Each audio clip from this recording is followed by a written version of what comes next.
నెల్లూరు నగరపాలక సంస్థలో గత కొంతకాలంగా కొనసాగుతున్న అవిశ్వాస వివాదానికి మేయర్ పోట్లూరి స్రవంతి రాజీనామాతో తెరపడింది. తనపై కొందరు కుట్రపూరితంగా వ్యవహరిస్తున్నారని ఆరోపిస్తూ ఆమె నిన్న రాత్రి తన పదవికి రాజీనామా చేస్తున్నట్లు ప్రకటించారు. తన రాజీనామా లేఖను కలెక్టర్ హిమాంశు శుక్లాకు అందజేయనున్నట్టు తెలిపారు. ఈ సందర్భంగా స్రవంతి తీవ్ర భావోద్వేగానికి గురయ్యారు.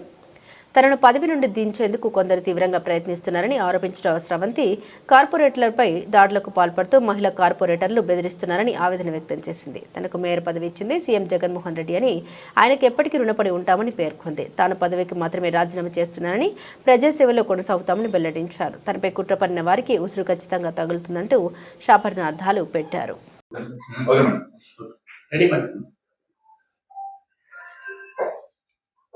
గత కొన్ని రోజులుగా జరుగుతున్నటువంటి పరిణామం అందరికీ తెలిసిందే. ఈరోజు ఒక గిరిజన బిడ్డ ఎదుర్కొనే శక్తి లేక ఎన్ని కుట్రలు కుతంత్రాలు చేస్తున్నారో నిజంగా ఎంత బాధాకరం అంటే,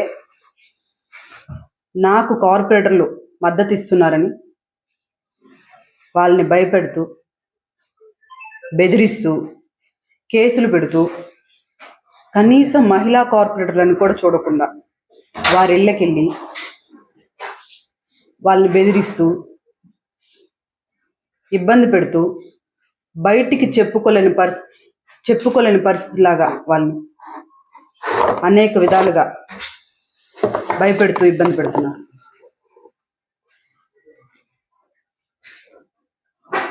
నాకు ఈ మేయర్ పదవి ఇచ్చినందుకు గాను జగన్మోహన్ రెడ్డి గారికి ఎప్పుడు మేము రుణపడి ఉంటామని, అదేవిధంగా నాకు ఈరోజు ఇంత కష్టం వచ్చిందని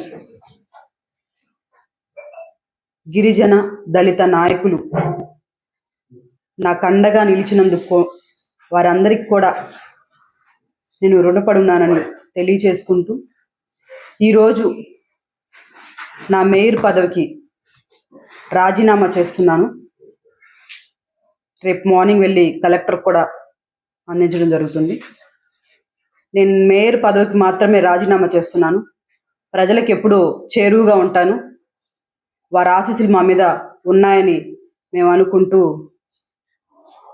ఈరోజు నన్ను ఈ మేయర్ పదవి నుంచి దించడానికి ఇన్ని కుట్రలకు పాల్పడుతున్నారో, కార్పొరేటర్లను కొట్టిస్తారు, బెదిరిస్తారు, మహిళా కార్పొరేటర్లను కూడా చూడరు, వాళ్ళ ఇళ్ళకి ఏ టైంలో అంటే ఆ టైంలో వెళ్ళడం, ఇన్ని కుట్రలు చేస్తున్నటువంటి ఈరోజు నన్ను దించేస్తున్నందుకు గాను, నాకు ఎవరైతే ఈరోజు నన్ను మేయర్ పదవిలోంచి ఉంచకూడదు అనే ఒక దూర ఆలోచనతోటి దీన్ని అంతా చేస్తున్న వారందరికీ కూడా, ఒక గిరిజన బిడ్డ పదవుల్లో ఉండకూడదు అని ఇంత నీచంగా ఆలోచించి, ఇంత నీచంగా కొన్ని రోజులుగా జరుగుతున్నటువంటి ఇన్ని నీచాతి పనులు చేసిన వారికి ఈ గిరిజన బిడ్డ ఉసురు తగలక